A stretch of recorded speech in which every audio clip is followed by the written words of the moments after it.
Welcome. If you've been missing updates about fundraisers your friends or creators are supporting on Instagram, this quick guide will show exactly how to turn those notifications on using your PC. With the latest update, Instagram has slightly adjusted where some settings live, but don't worry, it's still very simple once you know where to look. First, open the Instagram app on your PC and make sure you're logged into your account. Once you're on your home screen, look toward the bottom left corner. You'll see a menu icon with 3 lines. Go ahead and click on that. A small menu will pop up. From there, click on Settings to open your account settings page.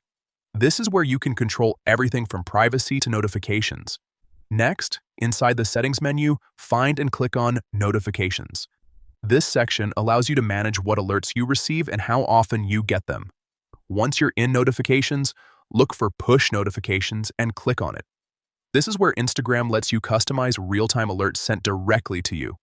Now scroll through the list until you find the option labeled Fundraisers by Others. This setting controls whether Instagram notifies you when people you follow start or share fundraisers. To turn notifications on, simply select the On option under Fundraisers by Others. Once selected, your changes are saved automatically, so there's nothing else you need to do. From now on, you'll start receiving updates whenever someone in your network launches or supports a fundraiser. It's a great way to stay informed and support causes that matter to your community. And that's it, quick, simple, and done in just a few clicks.